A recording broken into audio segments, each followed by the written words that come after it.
बिस्मिल्लाहिर्रहमानिर्रहीम। अस्सलाम वालेकुम। आज मैं बनाने लगी हूँ आलू बुखारे की चटनी। आलू बुखारा मैंने लिया है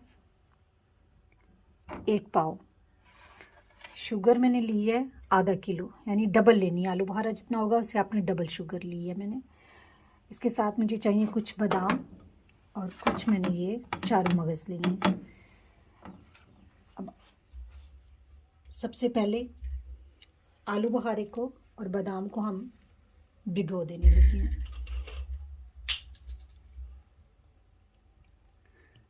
2 से 3 घंटे के लिए हम इसे भिगो देंगे, बादामों को भी और आलू बुखारे को भी।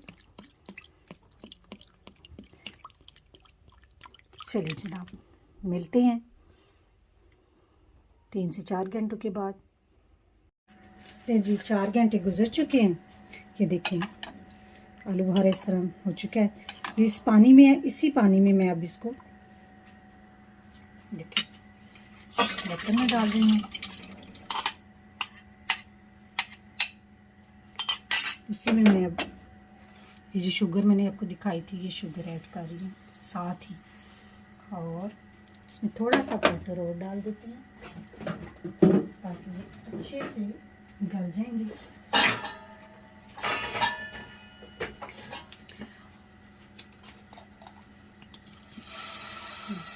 अच्छा ये देखें, बादाम जो मैंने भिगोए हुए थे उनको मैं इस तरह छील के रख रही हूँ। छील लें अपने बादाम सारे। अब इसे हम हल्के हल्के चम्मच से थोड़ी थोड़ी देर बाद हिलाते रहेंगे। ये आलू बुखारे की चटनी है। ये वैसे भी लोग खाते हैं, मेरा बेटा तो वैसे ही खा लेता है, लेकिन दही बल्लों के साथ भी खाई जाती है, समोसों के साथ भी खाई जाती है, पकौड़ों के साथ भी खाई जाती है।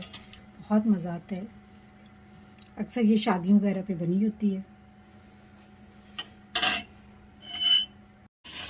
ये देखिए इस तरह ना, ये देखिए अब फूलना शुरू हो गया और मज़ीद हम इसे 5 मिनट और पकाएंगे। फिर ये जो शीरा है ना, ये थोड़ा सा थिक हो जाएगा। ये तकरीबन गल चुके हैं, फूल गए हैं। जब फूल जाएं तो समझ जाएंगे ये गल चुके हैं। अब इसको हम मज़ीद 5 मिनट और पकाएंगे। तो देखिए जी, इसकी इस तरह झाग बन गई है और ये शीरा पक चुका है। अब हम इसमें बादाम वो सारी छीली हैं वो ऐड करें, और ये जो हम सात मगज़ थे ये ऐड कर दें। 1 मिनट हम और पकाएंगे बस। फिर हम इसमें स्टोव ऑफ कर देंगे, फिर इसको ठंडा करेंगे और फिर सर्व करेंगे। मुझे दें इजाज़त, अपनी दुआ में याद रखें। अल्लाह हाफ़िज़।